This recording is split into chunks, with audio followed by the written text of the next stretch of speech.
今天这台车全新问界 M7， 全新啊，字面上的意思，顾名思义，整台车面貌焕然一新，家族式的前脸也已经给安排上了。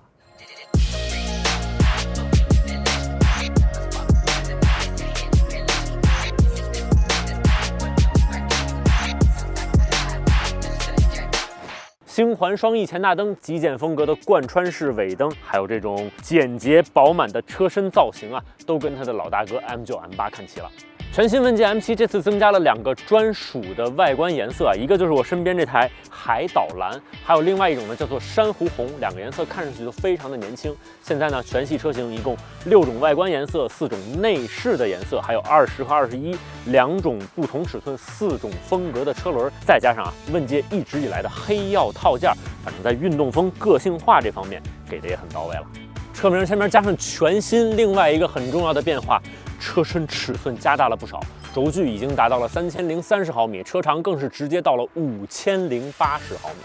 这么大个尺寸，车里边当然2排5座、3排6座全都得给你安排上。再加上这车啊有增程动力，也有纯电动力，所以还是之前问界那个路数，甭管你是单身贵族、2人世界，还是上有老下有小，反正只要你关注这车进到店里了，基本就没跑了，总会有一个车款能适合你。后备箱空间这么看起来门槛离地稍微有点高啊，不过其实这台车在左边这专门设计了空悬一键升降的按键，在空悬降下去之后，这个门槛看上去高度就比较容易装卸行李了。整个后备箱的容积，这当然也是2排5座车款的一个很大的卖点，在2排座椅直立的情况下，容积就可以达到850升，而且里面的配置呢，挂钩、锚点、右侧的车载电源接口，这还专门预留了一个220伏的5孔电源接口，可以说是很齐全了。掀起这块盖板，下面还有一个107升的暗格，而且这里面有一个我个人特别喜欢的设计啊，就是它可以非常巧妙的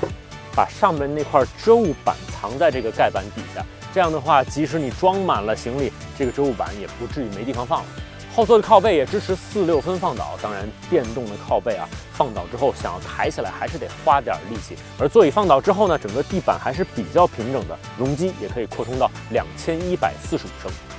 而6座版本呢，因为有第3排座椅，当然后备箱的空间就会受到一点限制。在第3排有乘客乘坐的时候，它的后备箱容积是312升，而如果把第3排座椅放倒的话，容积可以扩展到1136升。另外啊，如果是纯电版本车型的话，还会比我们今天这台增程版多一个前备箱，尤其是那个纯电后驱版，它的前备箱容积可以达到145升，其实扩容的作用也挺明显的。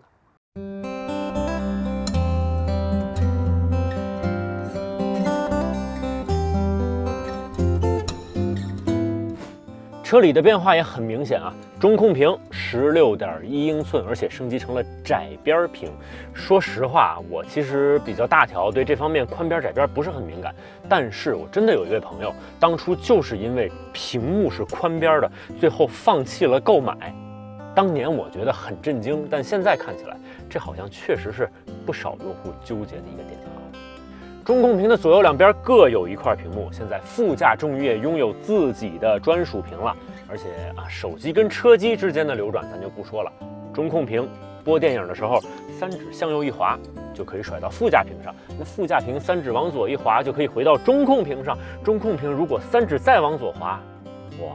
还能投到我现在主驾面前这块抬头显示上。而且这次中控屏还增加了一个我觉得特别实用的功能，就是双指滑屏。滑左边调节空调的温度，滑右边调节音量，横着滑呢就可以调节空调的风速。这个在你开车的时候啊，确实比语音指令调节要快得多，而且不用像以前似的用手去点下边，非常精准才得触碰得到。开车的时候你还要花很多的注意力在中控屏上，而且即使后排或者副驾你的女朋友小宝宝睡着了，需要帮她调空调的时候，现在也不用喊个语音指令把她也吵醒了，轻轻一滑全搞定。前排座椅加热、通风、按摩这些功能就不多说了。这次还有一个很神奇的设置啊，居然它给主驾座椅安排了一个一键零重力座椅，哎，还有腿托呢，慢慢升起来了，角度设计的也很合理。这样啊，我们作为司机啊等人的时候，就不用再专门到副驾或者后排上去躺了，主驾给你安排的妥妥帖帖的。中控屏下面是2个手机无线快充板，这是一个储物盒，再往后2个杯架，下面也掏出了一块巨大的空间，而且啊，它依然保留了一个在我看来尺寸不小的中央扶手盒。这台车呢还有一个组队功能，一方面啊直接可以用车机当对讲，另外一方面车队里边很多台车还可以一起KTV 共唱。你想象一下，开车的过程当中，大家一块 KTV 抢麦，想起来就很欢乐，有没有？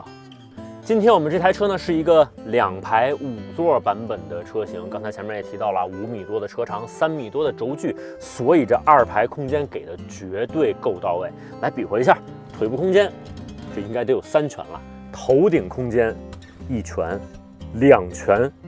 而且地板中间非常的平整，靠背的角度也支持电动调节，而且啊，标配遮阳帘。标配2排座椅的加热、通风和按摩，副驾这有个小桌板，前面除了有一块可以调节空调温度的屏幕之外，下面还有刚才已经提到7.3升的风冷压缩机冷暖箱，最低可以到0度，最高可以到50度。哎，差点忘了，17.3英寸的后排娱乐屏。大家如果一直在关注问界车型的话，可能会注意到这个变化。之前问界车里的后排屏用的其实都是投影的方式，而这回换成了一块吸顶屏，尺寸会小了一点，但是色彩、亮度、显示效果明显更好了。而且呢，除了支持语音控制和遥控控制之外，现在还可以支持触控了。哎，不过后排这空间想够着它，胳膊真还得长一点才行啊。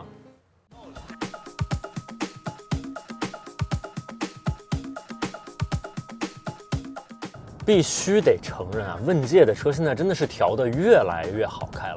一方面呢，它之前一贯的那种乘坐的舒适体验感一点都没丢，坐在后排你会觉得很舒服，包括路上遇到一些颠簸坑坑洼洼的时候，很多时候它都会被很好的化解掉，在后排几乎感知不到。那另外一方面啊，这台车驾驶的体验也是越来越好了。先说底盘部分，图灵平台，这台试驾车呢还有闭式双腔空悬加连续可变阻尼减震的配置，就让它整个的滤震效果变得非常好。道路预瞄已经升级到了2.0的版本，可以更快的去预判前方的路况，遇到一些坑洼、颠簸、不平坦路面的时候呢，也可以更快的去调整悬架去应对，让车里面感觉更舒适。另外啊，这次还增加了一个弯道预瞄的功能，在遇到快速转弯或者连续转弯的时候呢，减少车里面的侧倾的感觉，让乘客啊可以感觉更稳定、更踏实，驾驶员呢也会更有信心。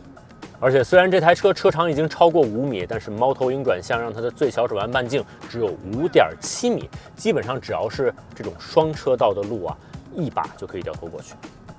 聊完底盘部分，再来说这台车的动力。我很喜欢它的一点呢，是这台车能慢得下去，也能快得起来。就是在城市里边，如果遇到堵车的时候啊，一脚刹车，一脚加速，这种忽快忽慢的情况，开起来会觉得很舒服，不会让驾驶员烦躁，车里的乘客也不会很容易晕车。而如果在高速上需要加速超车的时候，至少我们今天这台试驾车增程4驱版本，动力完全能给够。更重要的一点就是它的加速踏板调得很线性，不管是在任何的一个车速条件下，哪怕你没有开它的组合驾驶辅助，完全是人驾的情况，也能很轻松的控制住你想要那个车速。比如现在我想让这台车保持一个时速60，它真的是可以稳稳的一直控制在60，我也不会觉得脚底下很累。提到组合驾驶辅助了啊，这台车呢当然也应用了华为最新的ADS-4，非常好用的一套组合驾驶辅助。在路上，只要你设定好了导航，基本上它已经完全可以实现从 A 点到 B 点这种端到端的驾驶辅助，不太需要人为的干预。而且在停车的过程当中，各种奇形怪状的车位都可以停得进去。现在呢，也已经支持很多地下停车场的那种多层的跨层泊车。所以总的来看，虽然这台车尺寸很大，但是开上去一点也不会觉得它笨重，还是很灵活的，而且也不会出现那种像开大船一样忽忽悠悠的感觉。整体上，对我来讲是一台我喜欢开的车。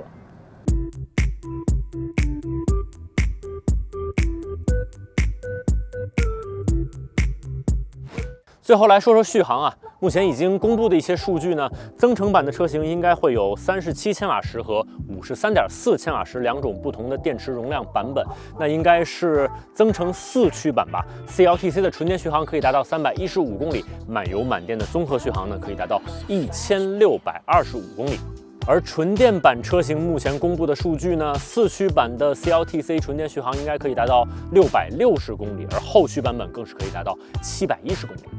这样一台尺寸够大、配置够丰富，但其实开起来好像并不觉得那么大，还是挺灵活的车啊，应该会在9月23号就正式上市了。它目前现款车型的售价刚好是把 M5 和 M8之间的那个价格区间填满，所以新款上市之后，你们觉得1个月能卖多少台？来节目下方评论区聊两句。